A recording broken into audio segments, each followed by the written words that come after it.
नमस्कार विद्यार्थी मित्रांनो, welcome to my YouTube channel.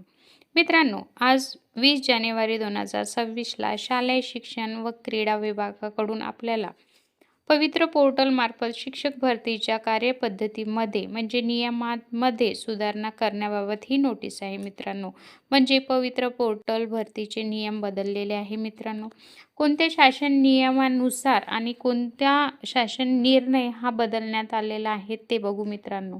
तर बघा मित्रांनो, शासन निर्णय 13/10/2023 नुसार उमेदवारांना वारंवार चान्स मिळत होता मित्रांनो. जर ते 1ली ते 4थीसाठी जर त्यांची निवड झालेली असेल, तर दुसऱ्या राऊंडमध्ये त्यांना 5वी ते 6वी किंवा 6वी ते 8वी किंवा 9वी ते 10वी किंवा त्याच्या वरच्यासाठी काय होते मित्रांनो, ते त्यांना लागू होतं आणि ते वारंवार इंटरव्ह्यूसाठी पात्र ठरत होते मित्रांनो. 2022मध्ये हे खूप पाहण्यात आलं की एकच उमेदवार सगळ्या इंटरव्ह्यूत त्यांना चान्स मिळालेला आहे मित्रांनो. तर हा जो शासन निर्णय आहे इथं बदलण्यात आलेला आहे. उमेदवारांना फक्त केवळ एकच निवडीची शिफारस करता येईल मित्रांनो. म्हणजे 2025ची जी भरती होत आहे, जर तुम्ही 1 ते 4साठी अप्लाय केलं तर त्याच्यासाठी तुम्ही ॲप्लिकेबल असणार. 5 ते 6 ते 8साठी तुम्ही ॲप्लिकेबल नसणार किंवा त्याच्या वरच्यासाठी ॲप्लिकेबल नसणार.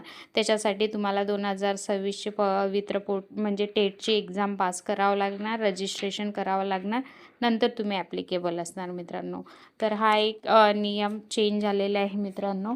दुसरा शासन निर्णय 7/2/2019 नुसार मित्रांनो, उमेदवारांना 2022च्या भरतीमध्ये खूप सारे प्रेफरन्सेस आले आणि जेवढे प्रेफरन्सेस आले तेवढे आपण लॉक करू शकत होतो मित्रांनो.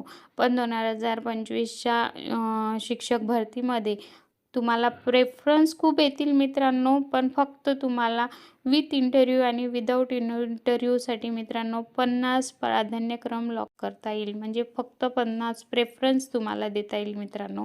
तर बघा मित्रांनो, तुम्हाला जेवढे पण प्रेफरन्स येतील ते अगदी विचारपूर्वक आणि निवडून तुम्हाला काय करायचं आहे मित्रांनो, प्रेफरन्सेस द्यायचे आहे. जर तुमचे प्रेफरन्स चुकले तर तुम्ही भरतीतून बाद होसाल मित्रांनो. हा दुसरा नियम लागू झालेला आहे.